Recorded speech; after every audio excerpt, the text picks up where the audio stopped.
Bonjour à tous, dans cette vidéo, je vais expliquer le code que l'on voit là à gauche et qui donne le résultat qu'on voit là à droite, appelé chenillard. En tout premier, je déclare 4 variables, appelées LED 1 pin, LED 2 pin, LED 3 pin et LED 4 pin, ayant chacune pour valeur le numéro d'une broche sur laquelle est branchée une LED. Dans la partie void setup, je dis que toutes ces broches-là sont les sorties. Dans la partie void loop, il y a 4 programmes presque identiques. En tout premier, le premier éteint toutes les LED, et il allume la LED numéro 1. Ensuite, il attend une demi-seconde. Ensuite, le deuxième éteint toutes les LED et allume ce coup-ci la LED numéro 2. Et, à nouveau, la carte attend une demi-seconde.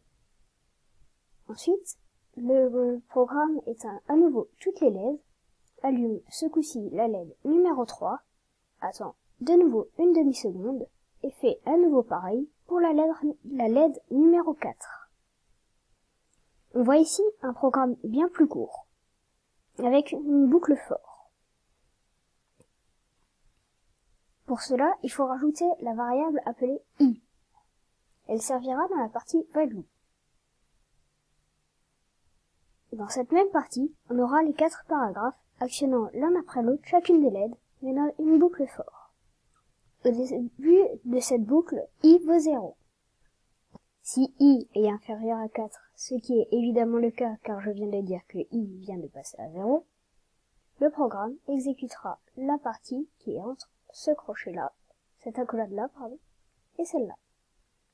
C'est-à-dire, il éteindra d'abord toutes les LED, comme avant, il allumera la broche 13 moins i, donc 13 moins 0, vu que i vaut 0, c'est-à-dire 13, et attendra une demi-seconde. Et automatiquement, il ajoutera 1 à i. Ça va donc retourner au début de cette boucle for. I est toujours inférieur à 4, donc ça va faire cette partie du programme. Donc ça va éteindre toutes les LED, allumer la LED 13 moins 1, c'est-à-dire 12, la broche 13 moins 1, c'est-à-dire 12, attendre une demi-seconde, et ajouter à nouveau 1 à i. Puis recommencer, i est toujours inférieur à 4, vu que i vaut 2.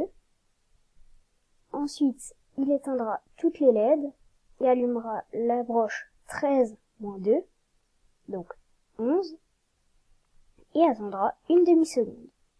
Puis ajoutera à nouveau 1 à i. Et reviendra au début de cette boucle for. I est toujours inférieur à 4, donc ça va éteindre toutes les broches, allumer la broche 13 moins i, donc 13 moins 3, c'est-à-dire 10, attendre une demi-seconde et ajouter 1 à i. I vaut donc 4, i n'est plus inférieur à 4, n'est plus strictement inférieur à 4, donc ça va sortir de cette boucle for, pour aller dans la boucle void loop, et donc recommencer toute cette partie-là au début.